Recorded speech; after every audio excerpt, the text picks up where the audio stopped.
buenos días. Mi nombre es Alejandra Pinilla. En este espacio compartir una reflexión en torno a la obra de Calígula a la luz del pensamiento de Horkheimer y Adorno.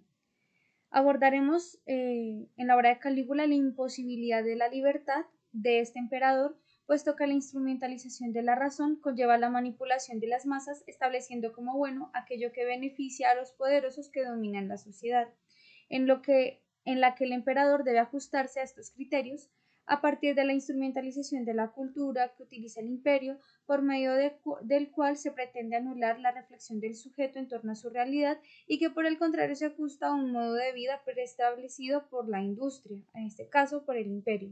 De este modo resulta extraño el pensar de Calígula en torno a la felicidad en la exterioridad de la sociedad de su imperio.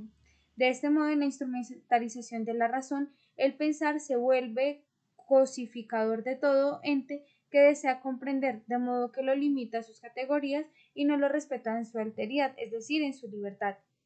Calígula es aquí quien transgrede la libertad, puesto que la asume para sí y convierte a los demás en objeto medio para llegar al fin que desea, que es la libertad. La obra de Calígula gira en torno a este tema, la tragedia de la libertad, a la búsqueda de la luna como expresión de esta.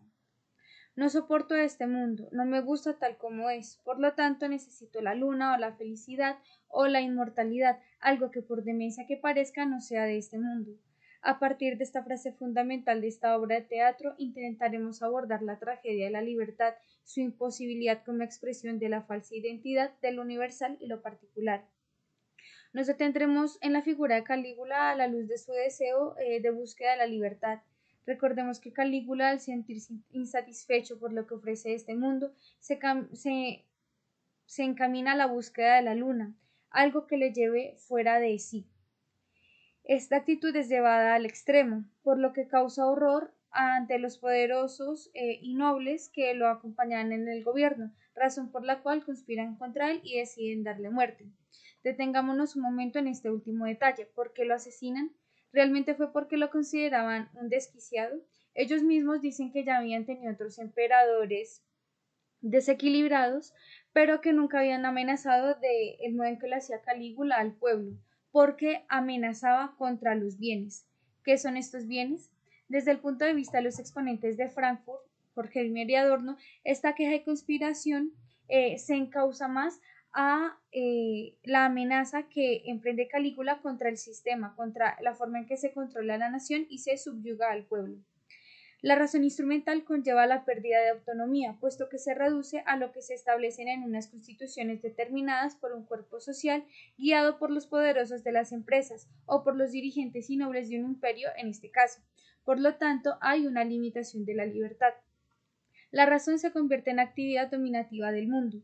El que sale fuera del sistema cultural de la industrialización es considerado demente, pues no sigue los parámetros establecidos por el arte, el cine o la radio, o en el caso del imperio por sus modos o representaciones artísticos. Recordemos que desde el punto de vista de la literatura, el teatro surge como medio de unión de un imperio. En la obra de teatro Calígula, Calígula representa de manera teatral a una divinidad, de modo que pretende manipular a los otros para que comprendan el concepto de libertad que él tiene.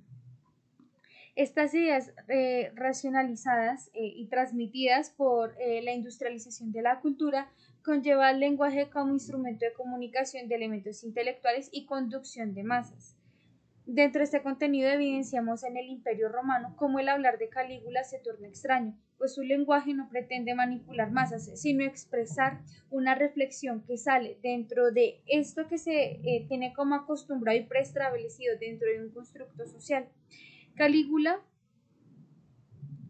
al denunciar que quiere algo fuera, se sale de este marco y pues despierta una conciencia de esta realidad, que de la instrumentalización de la razón, y pues de algún modo pretende escapar de esta manipulación de la que él también se ve pues subyugado.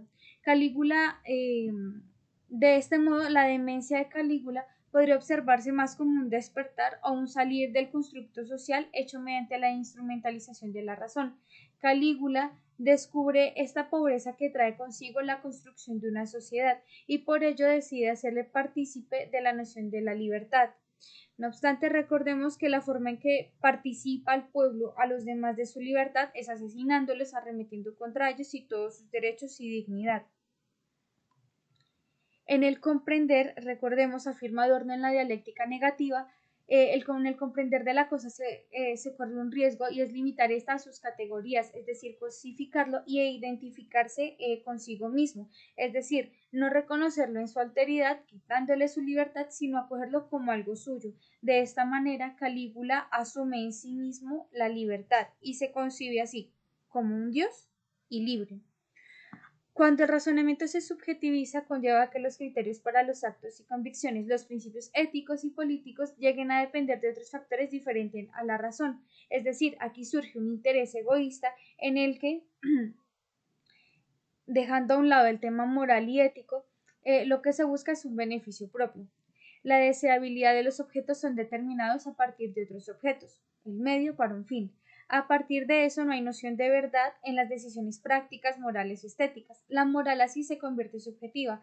De este modo, de algún modo se puede entender que sea válido que para Calígula la libertad consista en arremeter contra otros. Recordemos que en algún apartado decía que él sentía felicidad y satisfacción en el asesinar. Y esto lo podemos comprender desde esta desviación del comprender y la razón como cosificación de lo otro. Calígula, que es consciente de esta realidad, instrumentaliza ciertamente la razón para escapar. La felicidad, de esta manera, Calígula se convierte en el poderoso que expresa Horkheimer, que manipula el lenguaje, el arte y todo lo instrumentaliza en favor y beneficio propio, como ocurre con el capitalismo, donde todo depende de unos pocos y los que son dueños de la economía para beneficio propio. La felicidad del sujeto como criterio de verdad es una actitud mercantil del ser práctico. El hacer y el razonar solo es útil en la medida en que aporta un fin. En el caso de Calígula, pues ser feliz es conseguir la libertad arremetiendo contra otros.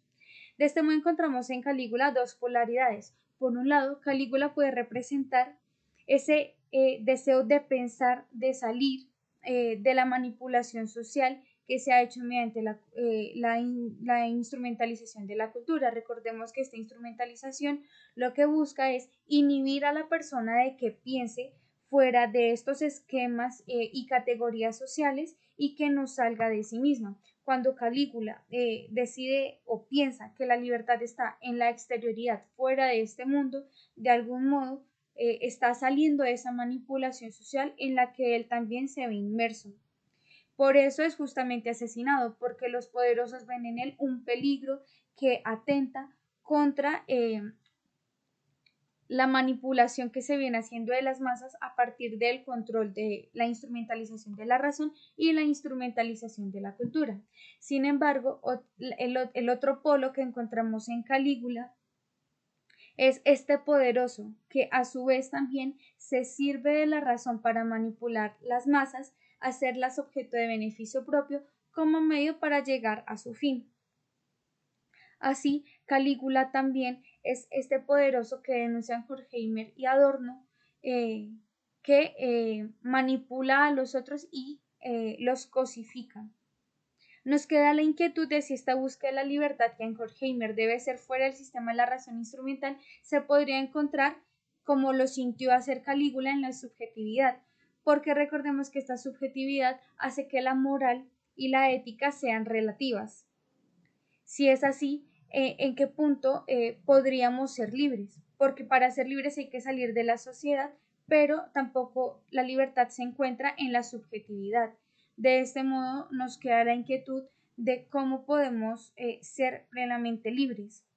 Por esto encontramos que realmente la libertad es una tragedia, puesto que se concibe imposible, ya que siempre está como en un círculo en que está, no puede salir del constructo social, pero necesita salir de él para concebirse a sí misma como libre.